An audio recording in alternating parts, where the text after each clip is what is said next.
আসসালামু আলাইকুম। কেমন আছেন সবাই? আশা করি ভালো আছেন। আমিও আপনাদের দোয়ায় অনেক ভালো আছি।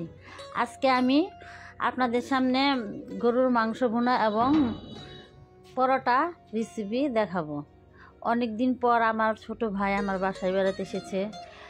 সে আমার ছোট ভাই, তো সে আমার কাছে আবদার করে বলল, আপু আমি আজকে পরোটা এবং গরুর মাংস ভুনা খাবো।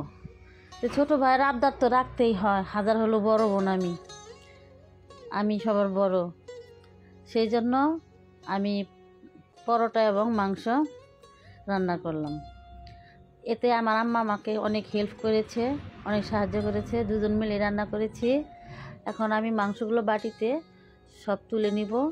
সুন্দর করে বাটিতে তুলে নিয়ে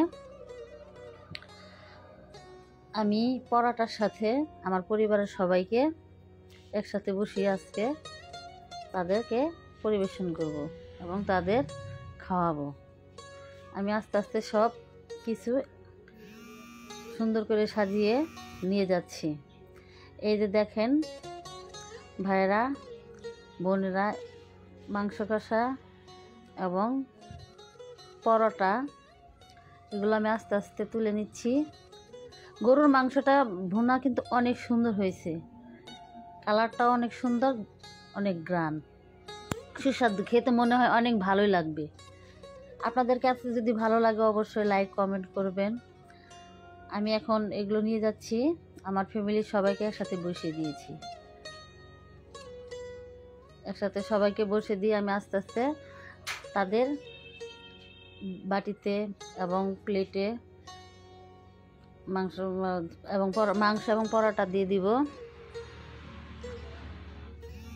এখন আমি পরোটাগুলো আস্তে আস্তে করে দিয়ে দিব। মাংসটা দেওয়া হয়ে গেলে পরোটাগুলো দিয়ে দিব। এখানে আমার ফ্যামিলির সবাই আছে, সবাইকে একসাথে বসিয়েছি। অনেক দিন পর আমরা একসাথে, অনেক ভালো লাগছে, অনেক আনন্দ লাগছে। দেখা হয় না, অনেক দিন পর পর দেখা হয়। বাড়িতে গেলে দেখা হয় এবং ঢাকায় যদি মাঝে মাঝে যাই সেখানে দেখা হয়। তো আমি এখন পরোটাগুলো দিয়ে দিচ্ছি, সবার প্লেটে প্লেটে পরোটাগুলো দিয়ে দিচ্ছি। এখন সবাই খাওয়া শুরু করেছে।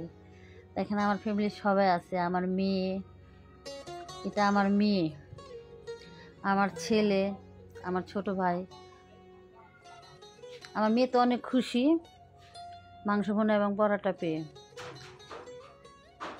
সবার খাওয়া দাওয়া প্রায় শেষ, আমার মেয়েরও খাওয়া শেষ, আমার ছেলের খাওয়া শেষ। এটা আমার হাজব্যান্ড,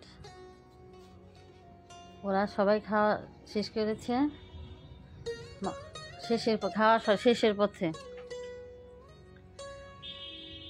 সবাই অনেক খুশি, সবার কাছে অনেক ভালো লেগেছে। এই যে এটা আমার ছোট ভাই ঢাকা থেকে এসেছে, তার আবদার, সে পরোটা এবং মাংস ভুনা খাবে। আমি তার আবদার পূরণ করার চেষ্টা করেছি।